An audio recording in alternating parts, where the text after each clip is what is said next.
कितनी भी बार प्रार्थना क्यों ना करते हों, चाहे हम कितनी भी सभाएं क्यों ना चलाती हों, चाहे कितनों का जीवन में हमने आशीष का कारण ही क्यों ना बने हों, लेकिन है तो हम इंसान ही।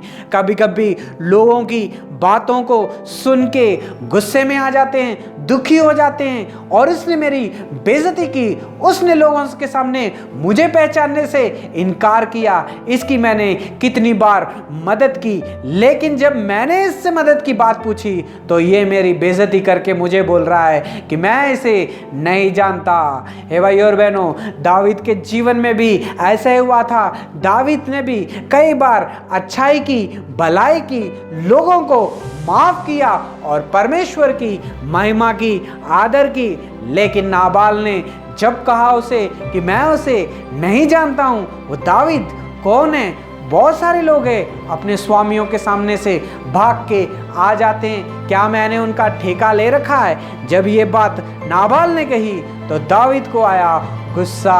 ए भाई और बहनों, हम सबको कभी कभी गुस्सा आता है, हम सबको हमारे स्वभाव में जो है गुस्सा रहता है। ए भाई और बहनों, जब तक हम लोग इस शरीर में रहेंगे, इस शरीर में जब तक हम रहेंगे, शैतान इस शरीर को जो है बहुत ही बहकाते रहता है, बहुत ही सताते रहता है। कई बार इस शरीर को जो है हमें पसंद नहीं होता है, लोग हमारी बेइज्जती करें। हे भाई और बहनों, काफ़ी लोगों को यही पसंद होता है कि सब के सब लोग उसकी आदर करें और उसके बारे में अच्छा ही बोलें। हे भाई और बहनों, लेकिन कभी कभी शरीर जो है बेइज्जती बर्दाश्त नहीं करता है और बदला लेने की कोशिश करता है। हे भाई और बहनों, दावीद को भी बेइज्जती की थी नाबाल ने, इसलिए उसे मारने के लिए ठाना था। हे भाई और बहनों, उसने ठाना तो था कि मैं जाके उसे माफ कर दूंगा, लेकिन परमेश्वर जिसकी वो महिमा करता था, जिसका वो आदर करता था,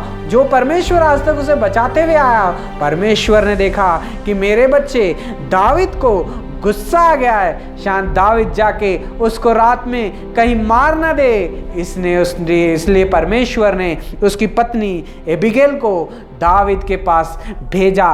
दावीद के पास जाके उसने अच्छे अच्छे बोल बोले, दावीद से जाके माफ़ी मांगी, और फिर दावीद ने उसे मारने से इनकार कर दिया कि अब मैं उसे नहीं मारूंगा, मैं तुम पर भी दया दिखाता हूँ। हे भाई और बहनों, हम भी कभी कभी गुस्से में पागल हो जाते हैं, गुस्से में बहुत करने की कोशिश करते हैं, लेकिन कभी कभी लोग हमारे जीवन में वो लोग आते हैं जिन्हें हमें कभी मिले नहीं होते हैं, जिससे कभी हमने देखा भी नहीं होता, वो लोग आके कभी कभी हमें सिखाते हैं, हमें याद दिलाते हैं कि हमें माफ़ करना चाहिए, हमें प्यार करना चाहिए, हमें क्षमा कर देना चाहिए। हे भाई और बहनों, दावीद के जीवन में अबीगेल आ गई थी। दावीद का गुस्सा ठंडा करने के लिए परमेश्वर ने अबीगेल को भेजा था, ताकि वो दावीद को जाके समझा सके कि उसे ना बुद्धि की बातों के ऊपर ध्यान नहीं देना है, उसे परमेश्वर की तरफ ध्यान देना है। हे भाई और बहनों, आपके और मेरे जीवन में भी ऐसे लोग आए गए होंगे, ऐसे लोग हमसे मिलते होंगे जिन्हें परमेश्वर ने भेजा होगा। दावीद के लिए अबीगेल को भेजा था, हमारे लिए भी किसी ना किसी को परमेश्वर भेजता है। परमेश्वर अपने लोगों को कभी भी गलत करने नहीं देता है। हे भाई और बहनों, अबीगेल ने आके जब उस दावीद से माफ़ी मांगी तो दावीद ने उसे माफ़ कर दिया, और उसके घर की हानि जो उसने करने के लिए ठाना था उसे भी उसने रोक दिया। हे भाई और बहनों, परमेश्वर जो है अपने लोगों को कभी भी गलती करने नहीं देगा, चाहे उसका गुस्सा कितना भी क्यों ना बढ़ जाए, परमेश्वर ऊपर से देख रहा है। वो हमेशा हमारे गुस्से को ठंडा करने के लिए हम कहीं गलत रास्ते पे ना चले जाएं, इसलिए वो समय समय के अनुसार जब हम कभी अपने ट्रैक से भटक जाते हैं तो हमारे लिए किसी ना किसी को भेजता है, ताकि वो हमें उठा सके, हमें आगे बढ़ा सके, इंकरेज कर सके और हमें समझा सके कि हमें ऐसा नहीं करना है। हे भाई और बहनों, दावीद ने उसकी बातों के ऊपर ध्यान दिया।